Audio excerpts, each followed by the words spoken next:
What's going on YouTube? Chris Ola is back with another video on the channel, and today we've got an Arsenal vs Leicester City preview.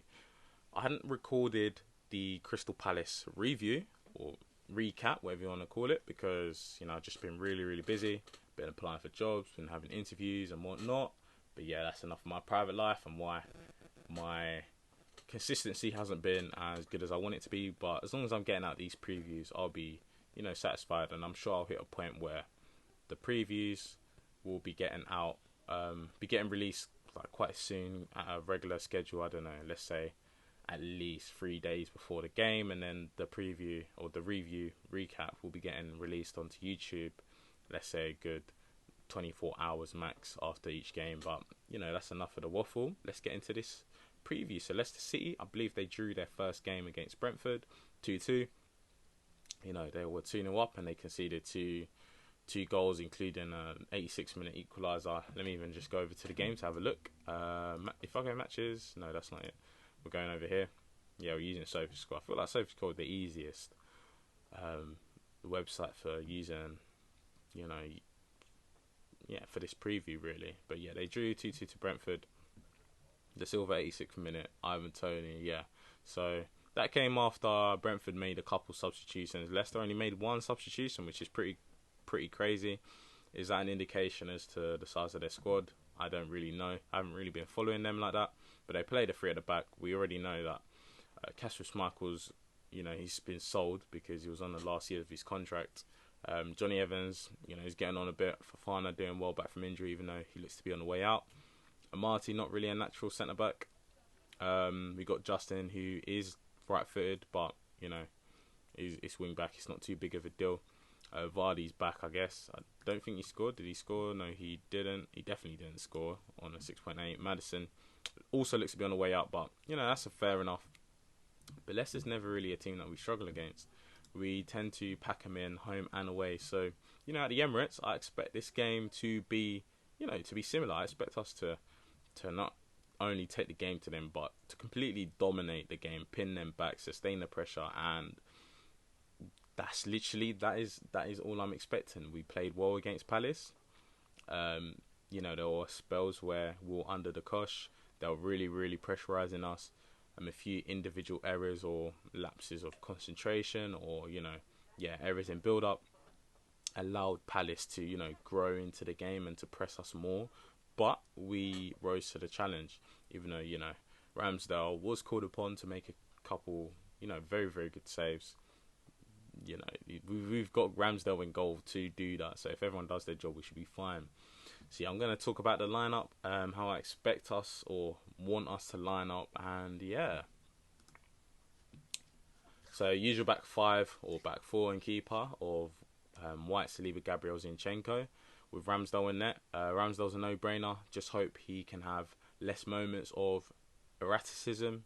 I don't actually know if that's a word, but just, we don't want him to make an error and build up as a result in a lapse of concentration, because the team doesn't seem to cope well yet with that. You see Man City, someone can make a mistake or a team could go into the game and they flip a switch just like that, and they will pass, they'll kill you by passing. They will pass 50, 100, 150 times until you give up, or until that little bit of false hope that you had because of a mistake or a lapse in concentration, until that hope is diffused, they will keep the ball.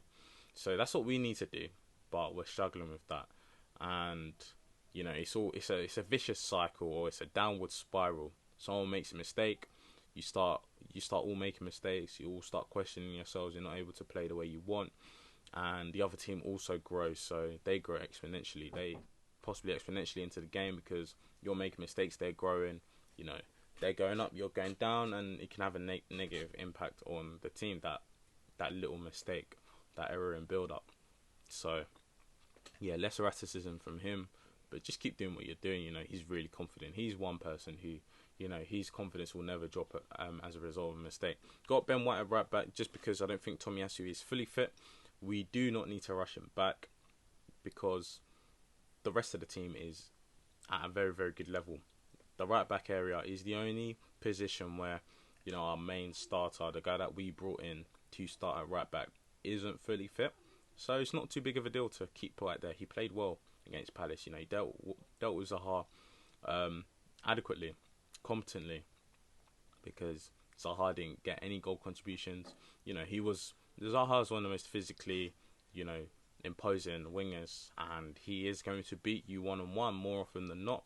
But White held his own, and I'm happy with him. Saliba, one of the best debuts I've seen. He's just so calm, composed, physically dominant.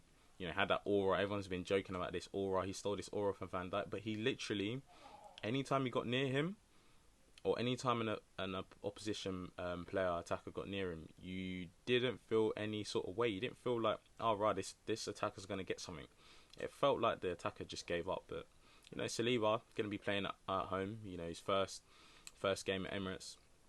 He's going to get an amazing reception, and he's got his partner in crime, or former partner in crime, in Fofana at the other end, and hopefully he completely shows him up. Gabriel, not really much to be said. Left-footed centre back, and just want him to have a good game.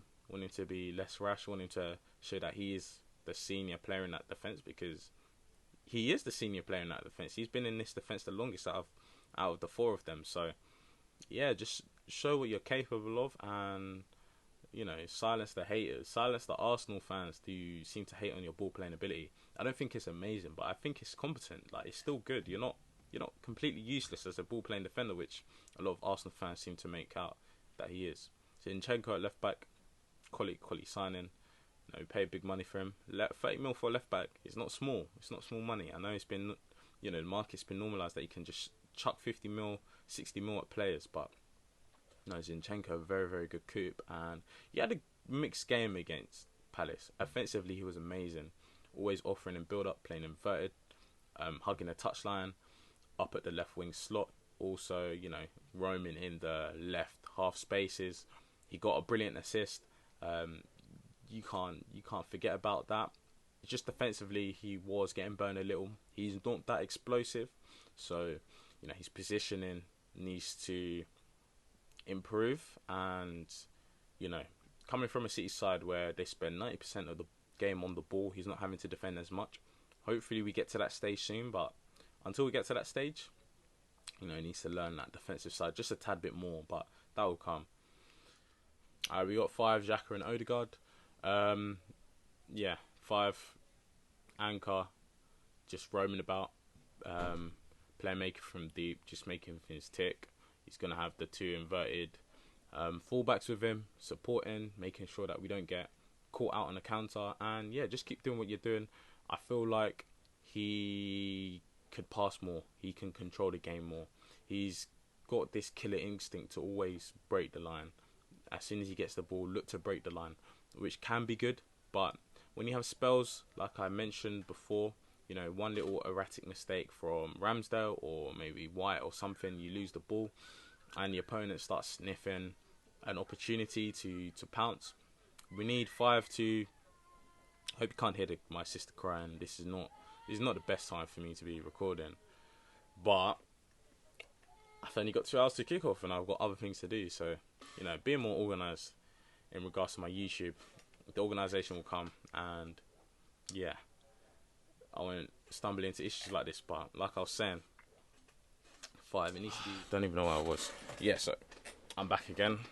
Keep getting disturbed. But Partey, if he was like a higher volume passer, not always, if he was a bit more risk adverse, not always trying to break the line and try and lose the ball, if he had a bit more instinct to, pass it to Gabriel, pass it to Saliba. I feel like Saliba does this very, very well. Zinchenko would definitely do it well. White could be better at it, but just be a bit of a more controller, and we'll never have spells like that where we're struggling for control. Xhaka, there's not really much to say about him. Just be a leader on the pitch, no errors of mishaps in concentration, and will be good. Very progressive. He has adapted to that left 8 role very, very well. He's not the most agile, but you can't change the player, so he just needs to keep staying committed, giving 100%. It's only Leicester, for goodness sake. We'll be fine. Odegaard, I expect a way better performance for our club captain. That performance against Palace was not great. It was not great at all. Like, you know what I don't like about him is how one-footed he is. When he's in the edge of the box or in the box, you know, within shooting distance, he needs to just let it fly. Don't be scared. Just take a shot. What's the worst that happens? You get saved, you get a corner. It's way better than you getting dispossessed when you have an opportunity to take a big chance. So, Odegaard, I'm sure you'll play well today. You've got the crowd behind you, but it's just those away games. I need you to, the same way you put your stamp on this game, and you will, put that on the away games, but we'll talk about that later. Saka, Jesus, and Martinelli, there's not really much to say. Like, Saka didn't have the best game, or let's say it was a quiet game. He didn't have a poor game, it's just a quiet game. But, when you need your players to be decisive, he turned up, and we got a goal as a result of him beating his man and whipping it into the box. Just keep doing what you do. Literally keep doing what you do. James Justin and Amati, they're not going to be able to handle you. He knows that. We know that, and he knows that. And not really much more to say. Martinelli had a very, very solid game.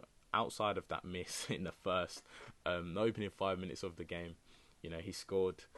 Very, very good header and good pressing, good interplay. He was even dropping deep in the five region there to pick up the ball and build up. So I'm glad everyone is getting capable of building up, picking up the ball deep, and popping up in the centre forward role, popping up in the left wing, popping up in the right wing. That's good coaching, and I haven't really been watching All or Nothing documentary, but I've heard that he does a brilliant job of training well, taking everything on board. So I expect another goal contribution at the very minimum in this game, and another good performance. Gabriel Jesus, you need your goal, bro. You need your goal. Like, you could have got a goal against Leicester, against Palace. Just very, very unfortunate.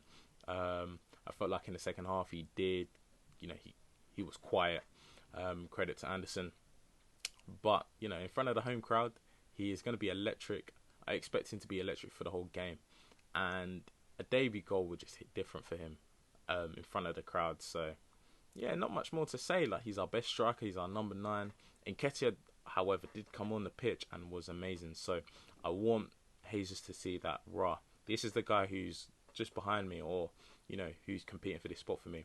I need to play at the best of my game. I don't doubt Jesus will do that, but that's why we want a good level of competition. And Nketiah, if Nketiah starts, I'm not going to complain, honestly. If Jesus goes out to the left, I won't complain, because not only is that a team that's capable of beating Leicester, but yeah, that's what we want in the squad, good competition. So that's it for this preview. I expect us to honestly destroy them. Like, I'm going to go for a 3-0. It's going to be a comfortable game. Leicester already having their issues with injuries, players going in and out. They've not started the season off as well as they want to, having drawn at home to Brentford, who, you tip Leicester to be better than Brentford, or to finish higher than them. So, they're having their issues. And we're not having issues. We started off strong, and we're at Emirates. So, yeah, 3-0, and I'll see you guys after the game.